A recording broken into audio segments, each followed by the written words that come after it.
For over 50 years, the Bartlett Center has been a fixture in Midtown St. Joseph. Childcare, preschool, after-school activities and programming, summer programs, community outreach, all for families across our town, families across a low-income part of the city. It's a place thousands of kids have walked through the doors of, and for a lot of St. Joseph families, it's been a lifeline. This year, the center has also been in the headlines. They've had financial strain, a request to the city for rent relief, and a lot of public conversation about its future. Today, I'm sitting down with Tama Wagner, a member of the Bartlett Center's board of directors, to talk honestly about where things stand, what the board is doing about it, and really what comes next. Tama, thank you for being here. Well, thank you for asking me to be here. This is wonderful. I'm so glad to meet you again. I'm glad to meet you again, too. And just to get to sit down and talk about the Bartlett Center. Tell me first your role. Are you a board member? Tell everybody what. I'm currently vice president of the board of the Bartlett Center. Okay. And you guys have had, I would say, a couple of years where we're going to talk about it. Maybe there's been some uncertainty about the future. I think we've all known for a long time that the Bartlett Center operates on a shoestring budget. And what's crazy is you have the best board. I know some of those members, and they have poured their lives and their hearts into this project. But let's start with the basics, because I think a lot of listeners know the name, but maybe not the full scope of what you guys do. So what is the Bartlett Center, and what do you guys do day to day to serve? So the Bartlett Center is multiple things. It's a child care center. It's a community center. It provides early childhood education as well. It's in Midtown. It's a great historical building that's actually owned by the city. It was Horace Mann's school before it became the Bartlett Center.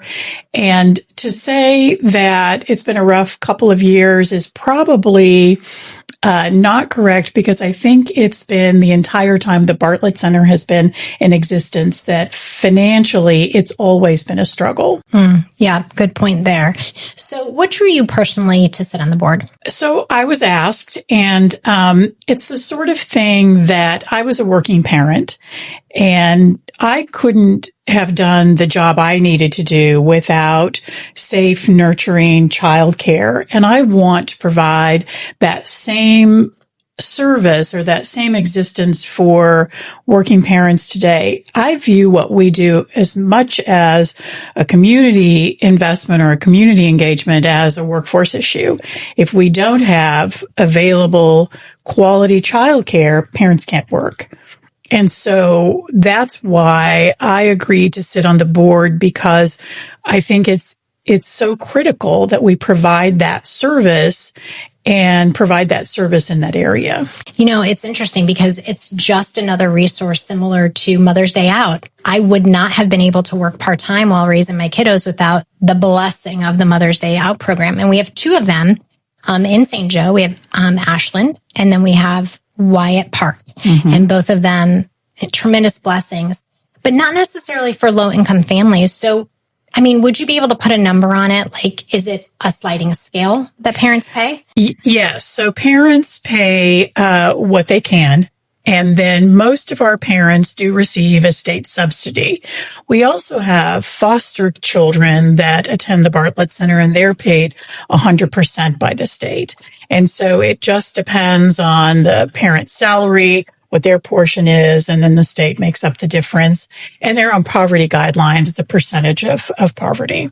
Well, Tama, thanks for serving the Bartlett Center in this way, but I am so curious about your backstory, because you said you were a working mom. Yes. And I had the opportunity to kind of look at some footage last night, which was of you as a longtime broadcaster. It was a C-SPAN video, so blessed that I had to fast forward a few things, but I got to see you in your heyday. So tell us about your past and your present. Oh, that's so funny. That C-SPAN video, I think, will haunt me for the rest of my life. It's actually a U.S. Senate campaign video, and Senator Bob Dole is in it. And we shot it at the PBS station, and it was in a basement. And he walked down into the basement and he said, "Tama, this looks like Wayne's World to me." So, and it lives forever. So my degree is actually in journalism from Kansas State, and I was a working reporter for about a decade. I covered the legislature and politics for public radio. And then, as my friends in the press corps said, I transitioned to the dark side and I started working in politics and was a press secretary for 2 statewide candidates and then ran 2 statewide races. When I got out of politics, that's what allowed us to move to St. Joseph. My husband could look beyond Topeka, Kansas for the first time. And so we came here, and we've been here since about 2001. I worked for Heartland, now Mosaic Life Care, for about 15 years, and then worked at Truman Medical Center for a couple of years, came back, worked in manufacturing. Then my last few years, I joked that I had trouble keeping a job because I went into manufacturing, and then I went to the Chamber of Commerce and was the director for the Community Alliance. And then my last couple of years, I was at Missouri Western. So, when my husband and I first got married, we've been married for 42 years, and he works in radio. And I think people thought he would be the unstable one, but no, I change jobs about every 3 years. I think new opportunities come up, and I like a good challenge. Clearly, I'm on the Bartlett Center board. And so I always took advantage of all of those different challenges. If you're listening and you're a younger demographic, a journalism degree isn't so bad.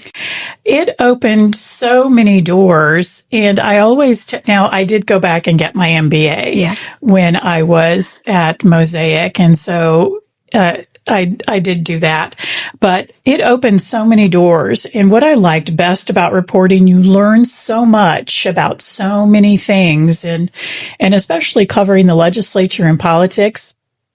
I could still probably describe the funding formula for Kansas public schools if it hadn't changed, because you just learn so much. It was a great experience, and I'm so glad it's an experience that I had. I always say you learn a little bit about a lot of things. Yes. And also, it's such a transferable degree. Not only can we work in journalism and do maybe what we're called to do initially in reporting. Man, I would love to talk about those days with you as a young reporter.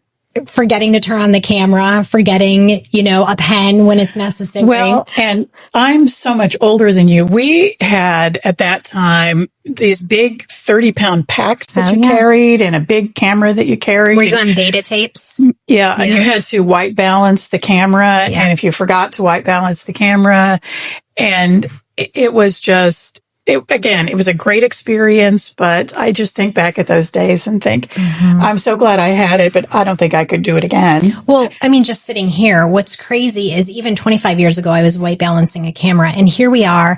I had Zach come in and help us today, and all he had to do, no white balance necessary, turn on the cameras, push a couple buttons, turn on the lights, and we're sitting here like NPR, getting it done. Yeah. Look how far we've come. I know. It's incredible. It's incredible. Yeah. Well, I'd love to talk all about your career and all those steps, because it's interesting. You've been in so many different sectors of St. Joe, Northwest Missouri life. We could talk about Mosaic. We could talk in the difference that it's made in this community. We could talk about Community Alliance and what you did there. And so, man, serving the community for all those years, and here you are in the Bartlett board.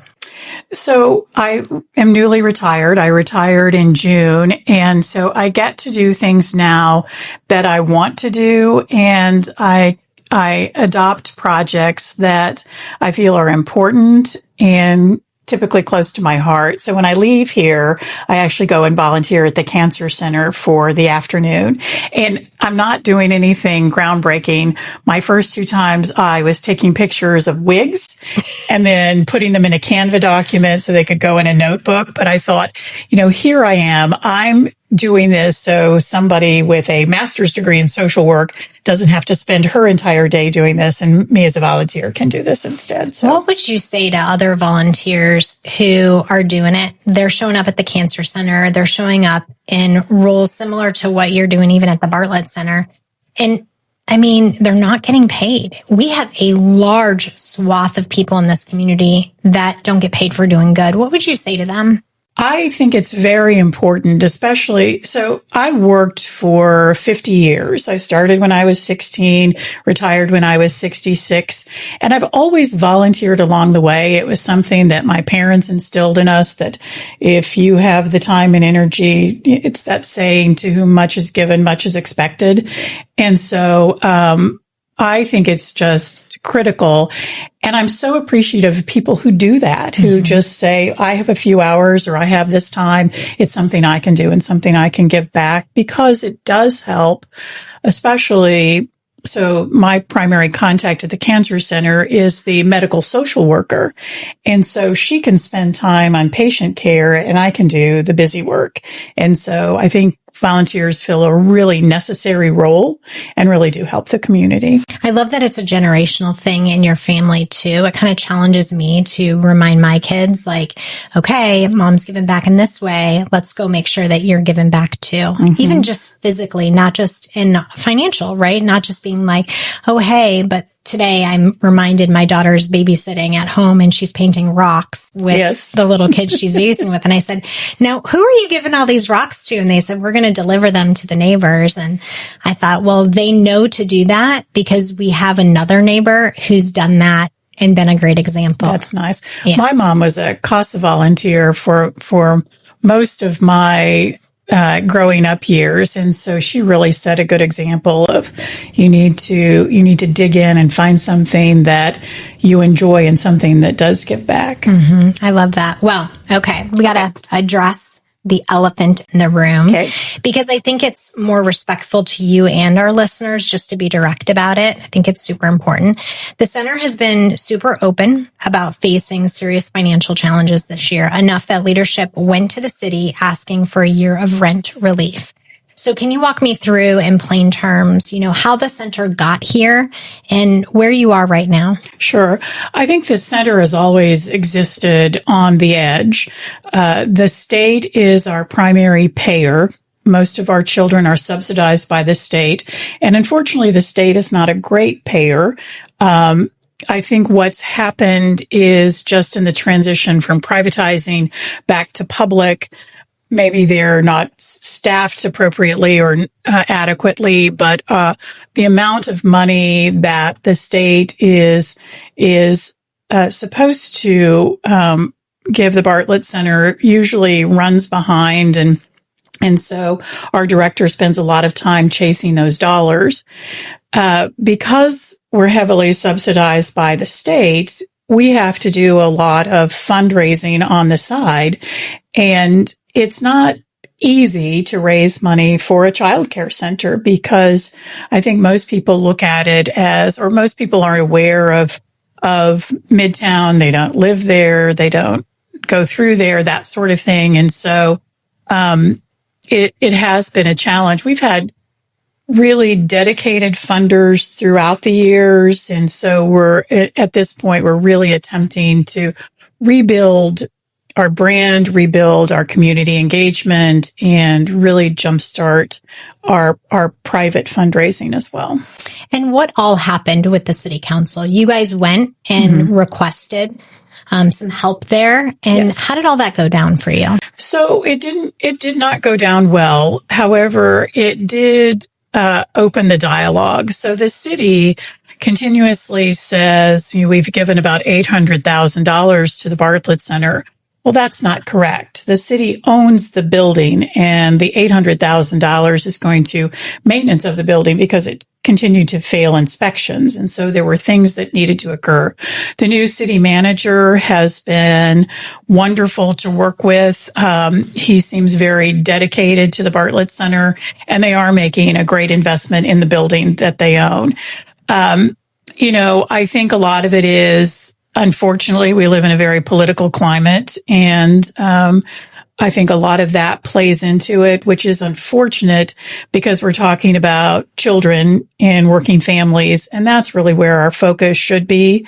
And sometimes it's hard to break through just the negativity and the discussion to get to the point of, if we want these parents to work, if we want parents to work, we have to provide childcare. We have to provide safe and quality childcare. I mean, I think a couple things that people would not argue with. If they walked into the Bartlett Center, they would see Latonya Williams playing with those kids. She knows every single one of their names. The other thing that they wouldn't argue with is she's a bridge to that community of low income families.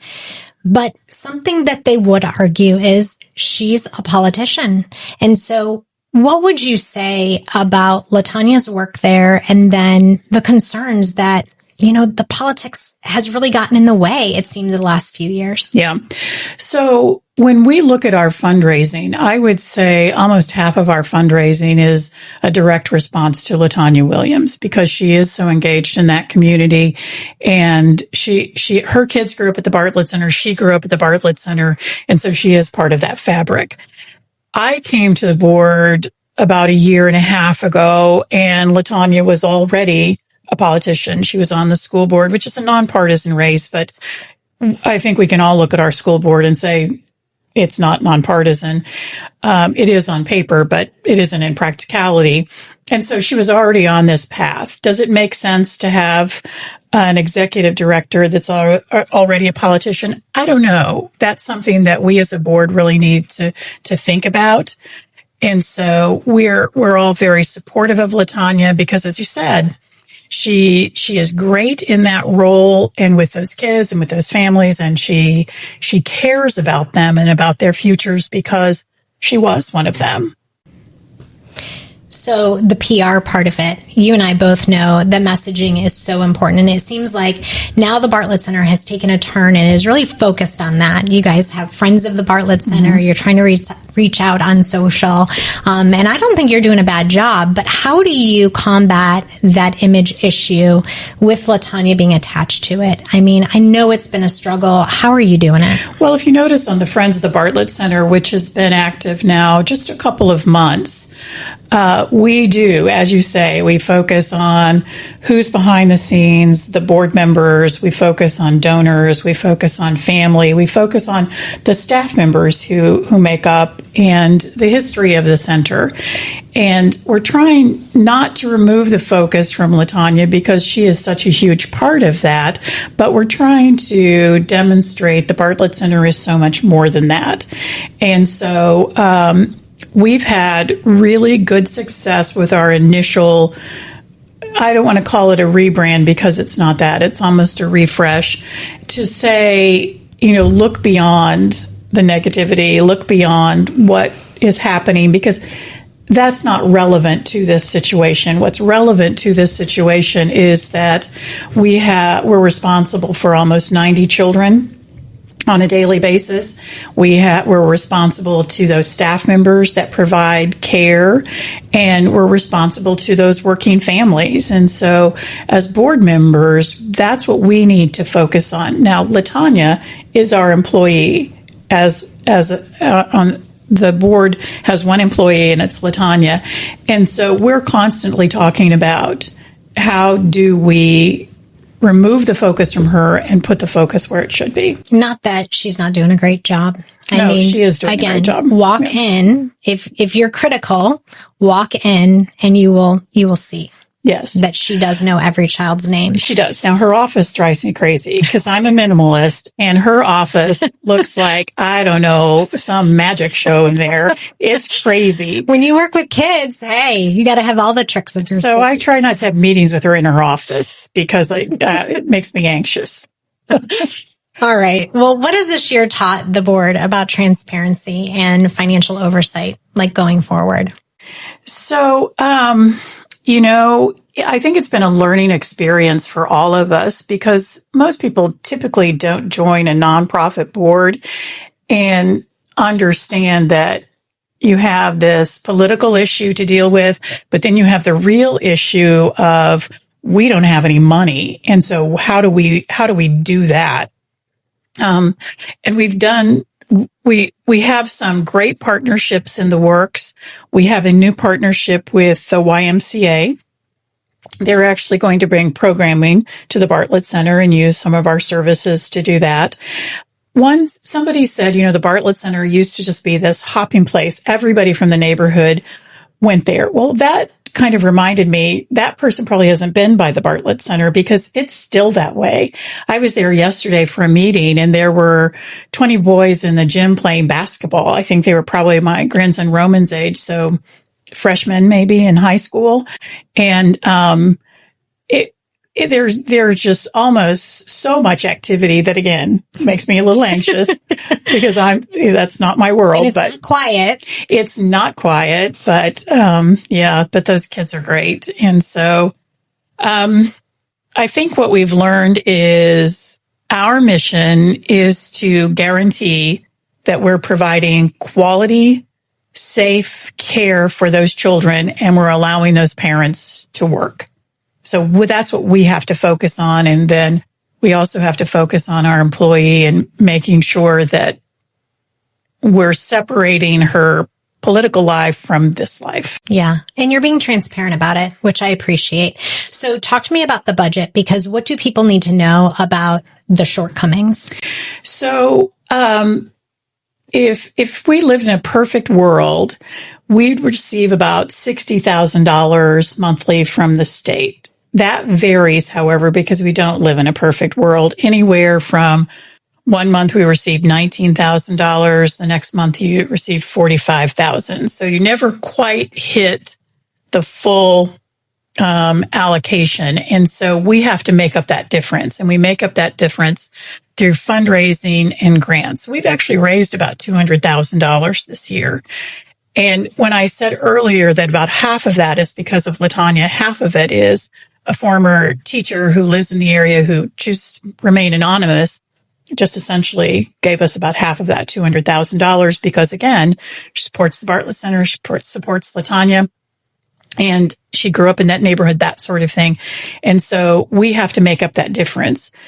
It runs anywhere from $10,000 to $20,000 a month, which is, it's, when you think about it, you think, well, that shouldn't be so difficult to do, but it's every single month. And most of our donors are small donors. Mm-hmm. We have, and I think this speaks volume, we have a lot of teachers who are supportive of the Bartlett Center and, donate $10, $25, $100, but they understand the importance of quality preschool and early child care because they see the results. And so, we're really proud of that fact, but we're constantly looking for funding.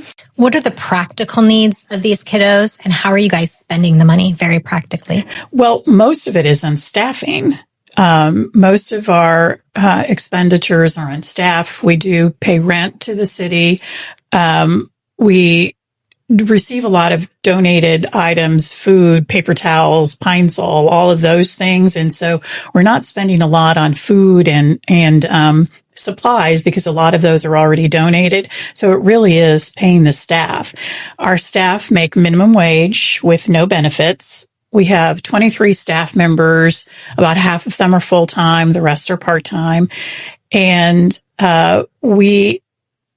we, as Latonya and her director, provide a lot of training because a lot of our students are have some special needs, and so we're constantly providing professional development to make sure we're providing the best, safest care.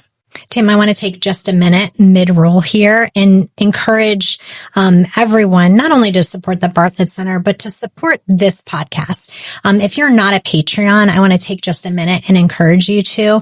Just like the Bartlett Center, this is something that it's almost a nonprofit. I guess I need to establish it as a nonprofit, but I'm encouraging you to support this product, this ability to come to you with stories like Tama's, like stories like the Bartlett Center. $3 a month is all it would take to become a Patreon, and you get some behind the scenes goodies. It's just a way for you to nod to this adventure and really encourage this format. So if you're enjoying it, we would appreciate it. As we approach our 1 year anniversary, we've talked to 45 people. I can't believe it. 46 with Tama. It's been awesome. So if you've enjoyed these conversations, please come on board. And just a quick shout out to our sponsors who make this possible. E.L. Crawford Construction, Greater Than Financial, Gina's Cafe and Catering, Wallman Families Deluxe Truck Stop, Pancakes, Pups and Suds, Scooters Coffee, and North Central Missouri College. All right, back to it. Well, you've described this as the board wanting to turn over a new leaf. So what does that actually look like in practice for you guys as board members? It's not just a phase, but, as a plan.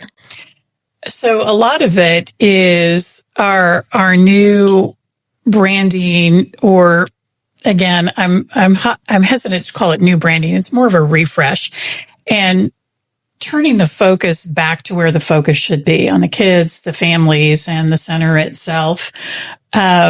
We've added new board members who are willing and able and eager to ask people for money and to get involved in the community and ask for money, and to really focus on how do we create not only financial stability, but how do we, again, make the Bartlett Center better known, better understood, and again, provide the services that we need to provide.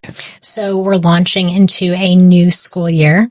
Crazy. There'll be a need because parents are at work and they need a place for their kiddos to go after school.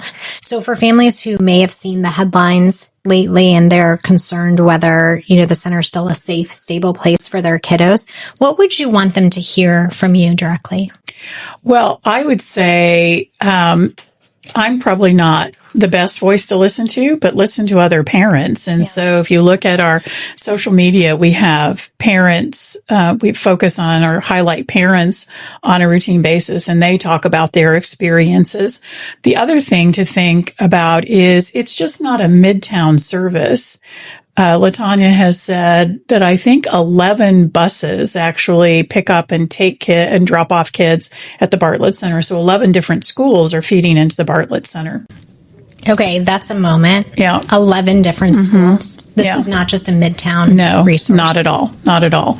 And especially if you have a child that has some special needs and maybe is finding it difficult to find a place to land, the Bartlett Center is great at that because our staff are specially trained for those situations. And so, a lot of providers may not be able to take those kids, but we certainly are. We've been on the board a year and a half, so there's got to be a story or a child, you don't have to mention any names, that reminds me why you do this hard work. I don't think it's a single child. I think it's kind of collectively all of them, to see those kids playing basketball. I always tell people, part of the reason I volunteer is because I've aged out of all my hobbies. I can't really play volleyball anymore because I'm too slow, and I can't play softball anymore because I'll get hit in the head and, all of those things. And so I see these kids playing basketball and I think, man, I wish I could still play basketball. That looks so fun.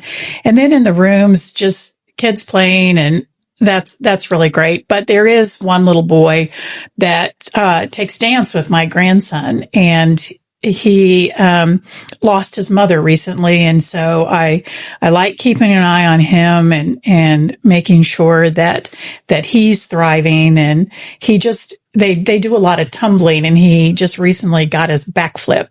And so, that's pretty amazing. Yeah, it's a big deal. Yeah, good kid. All right, so paint a picture for us a year from now. What's the Bartlett Center look like? What's your dream that it would look like a year from now? So when we do profiles of board members, we ask that question: where do you see the Bartlett Center in 5 years? And if I could, again, create a perfect world, it would be, we'd be financially stable. We'd be providing a quality service to children and families. We'd be engaged in the community, and we would just be thriving. Okay, so beyond goodwill, because I could sit here all day and be like, I wish you well. What can families, city leaders, donors, neighbors, former families, what can we do to actually help? So it's pretty simple. Go to Facebook, become a friend of the Bartlett Center on Facebook. There's absolutely no charge to it. However, if you would like to be a really good friend, you just tap on the tab above, and we do have an online donation portal, and we do get quite a bit of funding that way. So just become a friend and donate. And then, of course, we do have people who do things like Cassandra Veal, her husband Alex, her uncle was Mike, who was our board president, and he passed away. They did the rubber mulch on the children's playground. So you can always do things like that. There's always need like that if that's more up your alley. I remember the playground was something a few years ago that was like a highlight, getting a new playground. So I remember that story. Yeah. And I love highlighting the good. Tell me about what's good about St. Joe right now. What's the good that's happening that we're not seeing?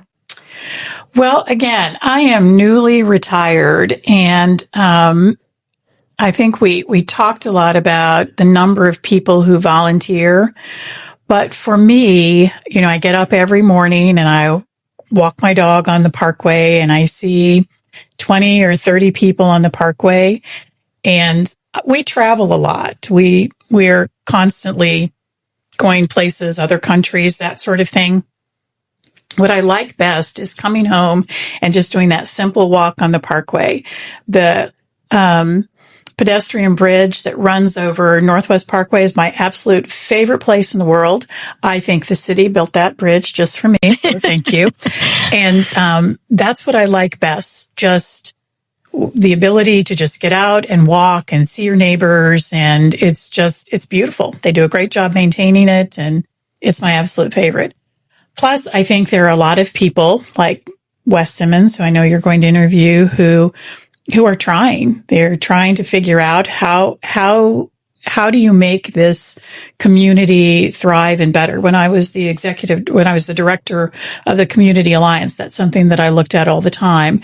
How do you make a community a quality community? And it's pretty simple. It's education, it's healthcare, and it's amenities. So having things for people to do, like an amazing parkway, and having good schools, and not only at the K through 12, but a university in town. And we have so many of the elements. We just need to be rowing in the same direction. And we also need to broaden the circle. I used to say with the Imagine 2040, yes, a group of people knew the 2040 and were involved. But if I went into the Target and kind of got on the overhead and said, how many people here know what the 2040 was? Very few people would, because we're just not permeating. And I'm not being critical of citizens, because I know what it's like. You work 40 hours, your kids play sports. You're more worried about getting shoes on their feet and making sure they have something to eat. You're not thinking about the broader picture. But I think that's it. We need to broaden the circle of people who are paying attention to how do you create a quality community. I think too, and I don't know if you agree with this, but a lot of us can be really involved in some circles, but maybe we're not as educated in other circles. And one of the most important things a person can do is vote. And so what would you say to voters, if you could, about voting in elections when it comes to city council, when it comes to the school board? That's tough. I was very, very impressed, and maybe the bar is just that low for me, with the turnout on the amendments just recently. So I think the turnout was about 30%, which for, an August election, that's pretty good. Made national headlines. Yeah. Yeah. And so that sort of enthusiasm I would like to see permeate or transfer to candidates as well. And I would be the last person to tell you who to vote for, but you have your own moral compass and you have your own sense of direction. Pay attention to who those candidates are and vote for people who follow your moral compass and what you want to see. So again, when you're creating a quality community, the public school system is so integral in that. And if you're not happy with the product you're getting, pay attention. It's your responsibility to make better decisions, or to make decisions that will improve for your children. We're busy in our bubble with our kiddos, putting shoes on their feet, making sure that they're fed, but important for us to educate ourselves. Absolutely. Thank you. Thanks, Tama. I really appreciate you sitting down with me today and speaking so candidly.